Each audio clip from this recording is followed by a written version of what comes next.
Elizabeth Bathory adalah anak dari keluarga bangsawan Hungaria. Tapi dia dikenal sebagai pembunuh berantai paling mematikan dan wanita paling mematikan karena jumlah korbannya dikatakan mencapai 365 wanita.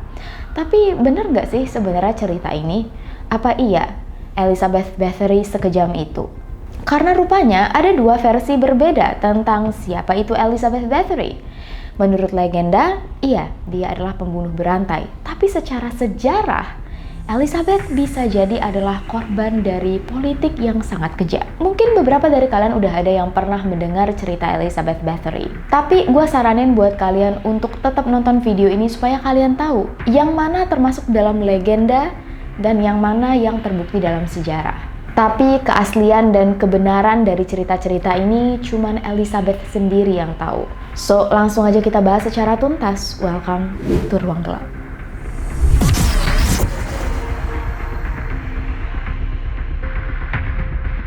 Elizabeth Bathory lahir pada tanggal 7 Agustus 1560 dan merupakan anak dari Georgi dan Anna Bathory. Keluarga Bathory dikenal sering melakukan pernikahan sedarah, sehingga banyak keturunannya yang cacat dan juga memiliki masalah mental.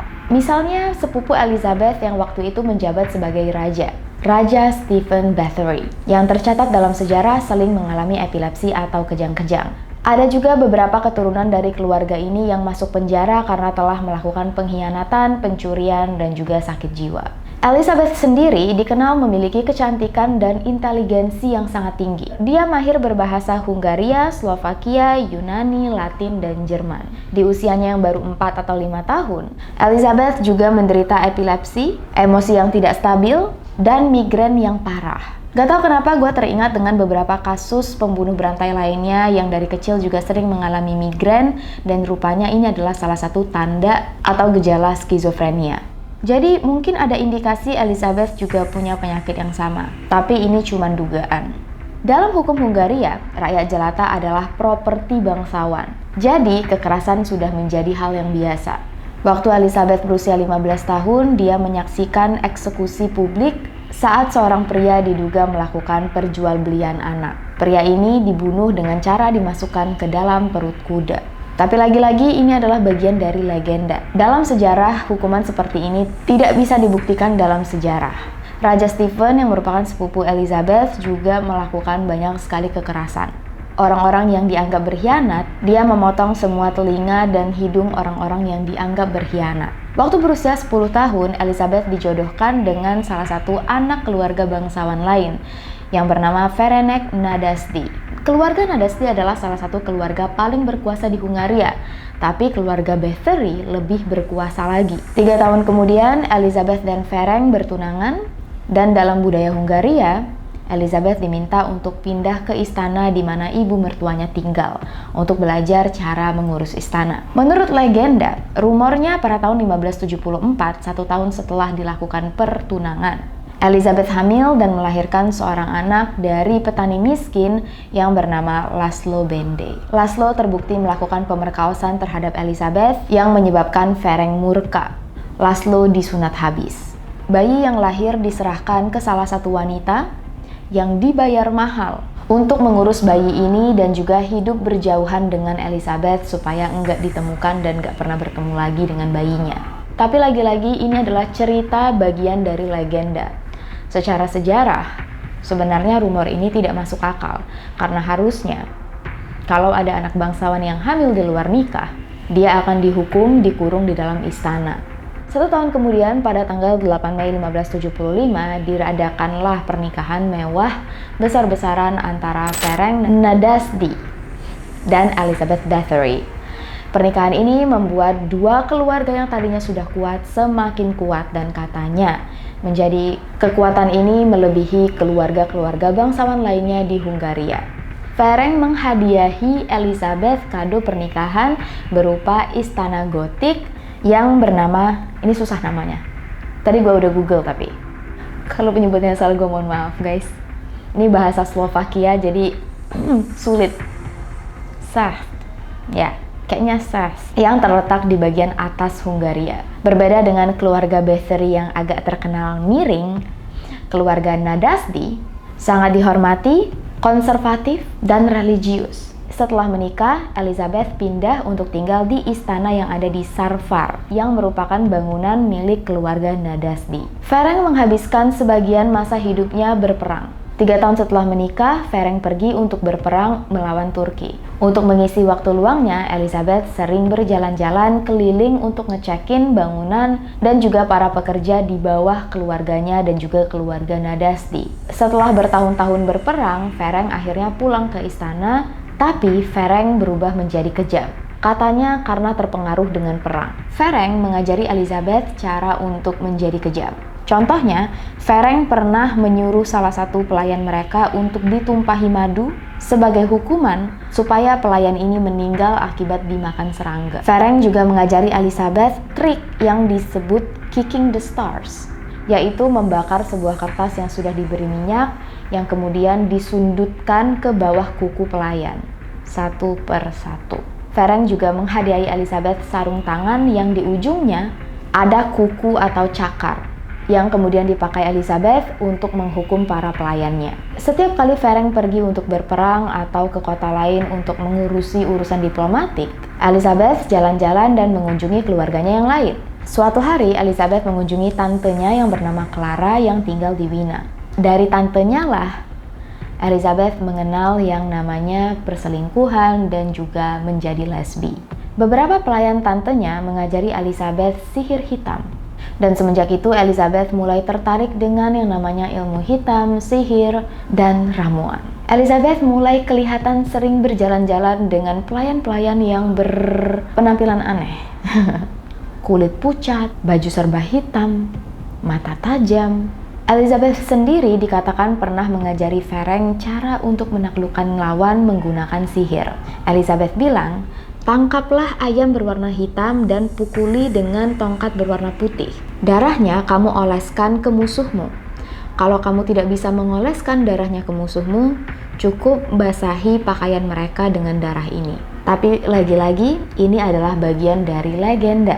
Kebenarannya enggak diketahui. Balik lagi ke cerita, semenjak Elizabeth mengenal orang-orang yang salah atau salah bergaul, di tahun 1585 Elizabeth mulai melakukan penyiksaan terhadap para pelayan di istana. Elizabeth menyadari bahwa pelayan-pelayannya sangat mudah untuk dijadikan target. Kalau ada yang nanya, "Kenapa pelayan kamu siksa?" Tinggal bilang aja, "Oh iya, pelayan aku melakukan kesalahan. Makanya aku harus menghukum mereka." Siapa yang berani membantah kalau jawabannya itu? Penyiksaan yang diterapkan oleh Elizabeth sangat kejam. Mulai dari menusuk bagian bawah kuku mereka, memotong jari-jari tangan, dipukul habis-habisan, terus dimandikan dengan daun jalanggat kalau nggak salah. Google dulu. Jelatang. Jalangat dari mana, Em? Untuk kalian yang nggak tahu, daun jelatang ini bisa bikin gatal-gatal dan juga perih. Semakin hari, metode penyiksaan Elizabeth semakin kejam. Kulit para pelayan ada yang disetrika, ada juga yang mulutnya dikasih alat biar ketarik sampai ujung, sampai katanya ada yang robek dan berdarah. Tapi kekejaman ini baru aja dimulai, karena di tahun 1601 Elizabeth bertemu dengan wanita bernama Anna Darvulia yang disebut sebagai penyihir. Darvulia menjadi komplotan Elizabeth yang paling setia dan paling meracuni pikiran Elizabeth. Kalau sebelumnya Elizabeth cuman menyiksa, Darvulia mengajari Elizabeth cara untuk membunuh. Berhubung waktu itu lagi ada epidemi kolera, semua pelayan yang dibunuh dinyatakan meninggal karena sakit kolera. Jadi gak ada yang curiga. Awalnya para pelayan yang meninggal selalu dikuburkan secara terhormat dan didoakan oleh para pastor. Tapi lama-kelamaan karena jumlah para pelayan yang meninggal semakin banyak, semakin rutin, para pastor dan petinggi istana mulai curiga. Sebenarnya ada apa sih? Kok satu persatu pelayan Elizabeth meninggal? Mereka mulai melakukan penentangan dan meminta jenazah para korban untuk diperiksa. Sayangnya, nggak lama setelah kecurigaan ini terjadi, Ferenc Nadasdi meninggal dunia. Secara resmi, Ferenc dinyatakan meninggal akibat luka-luka yang sudah dia derita karena perang. Tapi seperti biasa, ada banyak rumor yang tersebar. Salah satunya, Elizabeth meracuni Ferenc sampai meninggal. Setelah kematian Ferenc, Elizabeth mewarisi semua harta kekayaan keluarga Nadasdi. Elizabeth waktu itu sudah kaya raya banget. Sekarang dia dapat harta lagi. Bisa dibilang Elizabeth adalah salah satu wanita yang paling kuat di zamannya waktu itu. Properti istananya banyak, uangnya banyak, bahkan sepupunya Raja Stephen ngutang dalam jumlah yang sangat banyak ke Elizabeth. Yang nanti bakal kita bahas lebih lanjut dalam teori sejarah. Yang juga ada hubungannya dengan konspirasi di balik cerita legenda pembunuhan Elizabeth. Setelah Ferenc meninggal, Elizabeth pindah ke istana lain. Dia pindah ke istana yang dihadiahkan oleh Ferenc sebagai hadiah pernikahan mereka. Yaitu, tadi lupa gue sebutannya gimana? Secht? Ya, di istana Secht. Kalau salah penyebutannya gue mohon maaf. Karena menjadi satu-satunya orang yang berkuasa di istana, Elizabeth mulai memperlakukan pelayan-pelayannya dengan sangat brutal. Elizabeth mulai membunuh dengan cara menggigit, menggunakan senjata tajam, dan kalaupun gak membunuh, hukuman yang diterapkan di istana sangat-sangat kejam. Ada yang mulutnya dijahit, ada juga yang dikurung dalam kandang penuh duri. Elizabeth melakukan aksi ini dibantu oleh beberapa pelayan setia yang sakit jiwa, menurut legenda. Ada satu pelayan yang disebut sebagai dwarf atau kurcaci karena tubuhnya pendek dan ditulis sangat-sangat jelek. Pria ini bernama Jan Ujvari atau panggilannya Vico. Ada juga Anna Darvulia yang sudah kita bahas tadi, suster yang mengurusi keenam anak Elizabeth yang bernama Ilona Jo, penyihir bernama Dorothea Sentes. Ada juga Katalin Benica, salah satu dukun ternama di kalangan penduduk, dan ada juga Ersi Majerova yang baru bergabung ke dalam geng ini setelah Anna Darvulia mengalami kebutaan. Masing-masing dari mereka punya kesukaan tersendiri. Dorka suka memotong jari-jari pelayan dengan gunting, sedangkan Darvulia lebih suka mencambuk. Elizabeth dikatakan suka melakukan apapun, dan para pelayan ini pernah bilang, kemanapun Elizabeth pergi, hal pertama yang ada di pikirannya adalah, kira-kira ruangan mana ya yang bisa aku jadikan tempat untuk menyiksa para pelayan? Elizabeth juga dikatakan tidak akan makan atau minum sebelum membunuh salah satu pelayan perawan yang ada di istananya. Begitu Elizabeth mencapai usianya yang ke-40 tahun, dia mulai takut menjadi tua dan akan mati. Setiap hari, Elizabeth selalu mengoleskan produk-produk kecantikan untuk kulit dan juga rambutnya. Dalam legenda dikatakan bahwa suatu hari ada pelayan yang sedang menyisir rambut Elizabeth, tapi melakukan kesalahan. Karena Elizabeth marah, pelayan ini langsung dipukul, kemudian dibunuh. Sebagian darah pelayan ini muncrat ke wajah Elizabeth, dan waktu Elizabeth mencuci wajahnya, dia kaget. Kok kulit mukanya jadi lebih cerah, lembut, bersinar? Apakah karena darah? Semenjak itu, Elizabeth menyuruh para pelayan setianya untuk menyiapkan pelayan perawan untuk dibunuh dan darahnya dikumpulkan untuk Elizabeth mandi.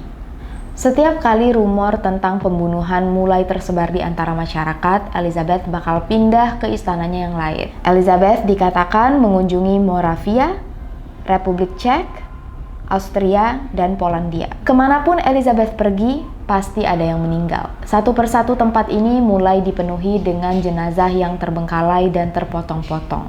Tapi waktu itu nggak ada yang tahu bahwa ini adalah perbuatan Elizabeth, menurut legenda. Setelah bertahun-tahun melakukan ritual darah, entah kenapa Elizabeth mulai ngerasa efeknya tuh mengurang.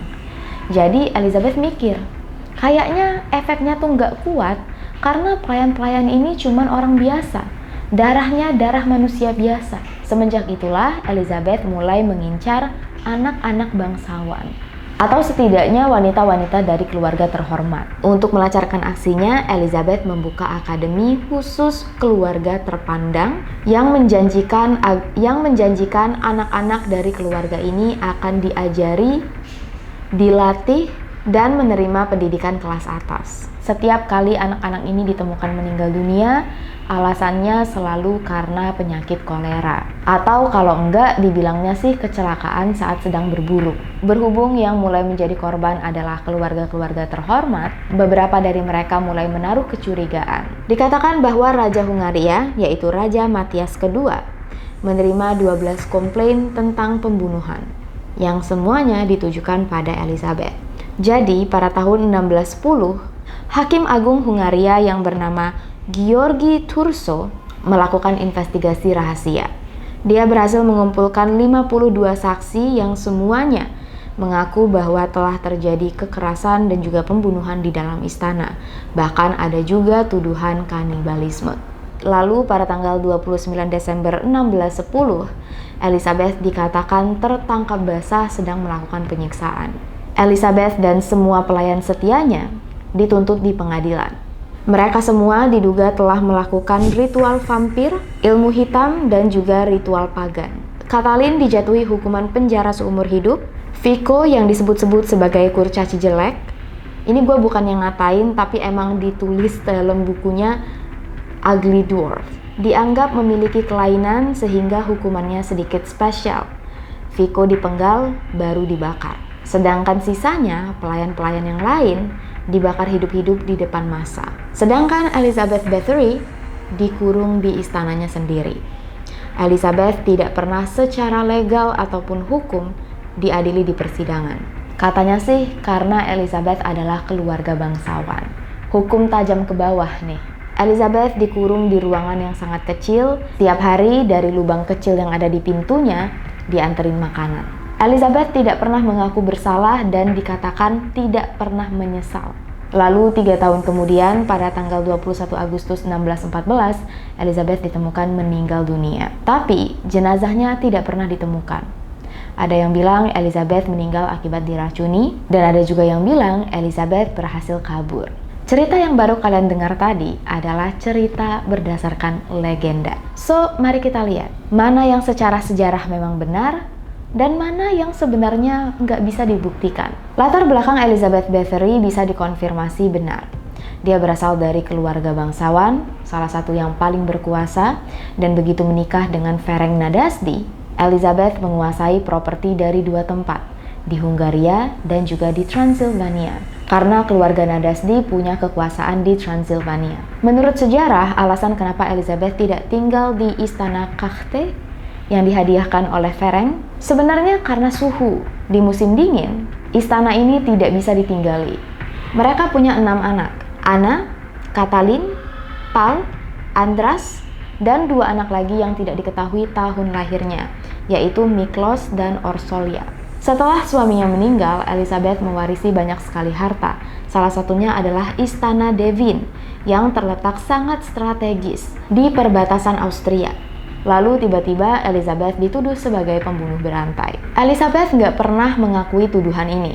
Bahkan beberapa kali Elizabeth menulis surat untuk Raja Matthias II, meminta bantuan dan juga penyelidikan lebih lanjut. Dan Elizabeth sendiri mulai merasa takut hartanya akan dirampas. Karena secara hukum, kalau Elizabeth terbukti bersalah, semua hartanya akan jatuh ke tangan raja. Dan rupanya, raja punya banyak hutang ke Elizabeth. Tuduhan bahwa ayah dan ibu Elizabeth adalah pasangan incest juga tidak benar, karena sebenarnya ayah dan ibunya berasal dari 2 keluarga yang berbeda dan cukup jauh. Di dalam sejarah, Elizabeth disebut sebagai wanita yang sangat tertarik dengan ramuan kesehatan, bukan sihir hitam.